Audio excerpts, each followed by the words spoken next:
Hello everyone, today, my name is Fang, and I'm going to be reading to you one of my favorite fanfics I've read. Now this fanfic made me cry when I first read it, but hopefully I don't tear up during recording. It's called My Little Dashie. I live my life one day at a time. A good portion of those days are uneventful, always following in the same routine.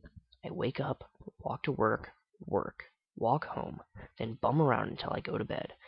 Sometimes I'll hang out with my few friends, while other times I'll just play video games or watch My Little Pony. Friendship is magic. Every so often, something new and interesting happens. I meet an old friend. I find $1 on the ground, or I get chased by a stray dog. Living in a dying city isn't very fun or interesting. The city was once full of life and color, but now most of those houses are sagging, the businesses sit empty and abandoned, and several open fields lay barren. There were once great factories that helped drive the economy. I've never seen the city during those times in person, but I've seen pictures. My mother and father lived happy. They could only wish the same for me growing up. Sadly, I cannot say I achieved their wishes. I've fallen into the same dull routine. Wake, work, sleep, repeat.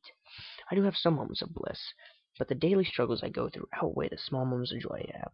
My Little Pony has helped, but it's still just another thing to give my hopes up on. Every time I see the show or one of the ponies on a fan site, I recoil a bit at the bright colors, the joyful faces of the ponies, and the peaceful scenery of their world. It's so hard to look at the beautiful world, but having it so close in my grasp, I reach out to touch its warm colors and bright smiling faces of the ponies, only to be stopped by my computer screen. I snap back to reality. It gets to the point where I simply will shut down my computer and walk away. I do that a lot, especially after my parents' death.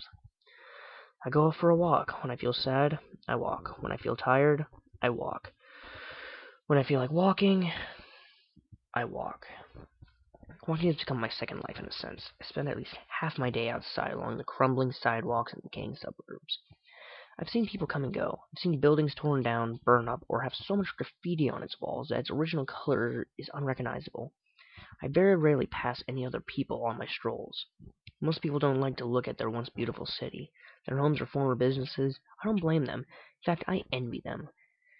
They saw this place with their own two eyes, seeing the buildings still standing tall and proud, the lawns freshly cut, the paved roads and sidewalks still intact.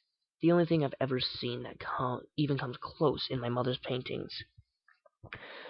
Each of them colorful scenes of this concrete world. She started painting once everything crumbled beneath her feet, making the sad scenery before her look beautiful. Her masterpiece is an open field that yielded a parking garage.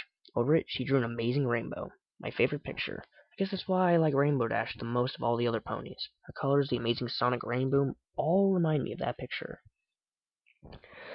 There have been times when I wish I had my own Rainbow Dash, or more realistically, a plushie of her to curl up in bed with. I've made an old Simba into a temporary replacement until I'm able to save up enough money for one. It helps in a way. Like holding it close will heal my wounds, my pain, and my sorrow. My feet, after countless hours of walking in my old shoes, pulsate under the sheet. All the while, I hold that stuffed animal harder than a mother protecting her child. It's the only thing I can do, that I can look at and feel true joy, even if it isn't physically the Rainbow Dash I want. It will have to do. Today, as usual, I walked to work. It was the same shit, just a different day. Watching the same people enter the store, grab the merchandise and pay, then walk out with bags in tow. My shift ended after several hours of this. I clocked out and started walking home. I decided to use a different route this time for a change in pace. A little something different from the normal path I walk. This part of town was hit the worst. Only a few houses still stand, and then none of them occupied. It truly is a sad sight to see. Then again, it's really the only sight I see, the only sight I'll ever see. Or so I thought. I was stopped by something unusual, a stray cardboard box in the middle of the sidewalk. Now, living in this kind of area, I see trash all the time. Boxes, McDonald's cups, and plastic bags litter the streets and empty fields. Rarely I see a cardboard box that isn't crushed in one way or another.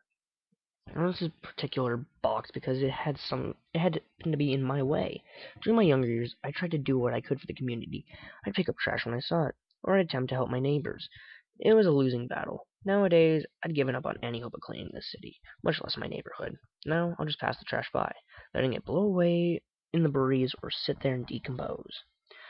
I let what's left of the people do their own thing.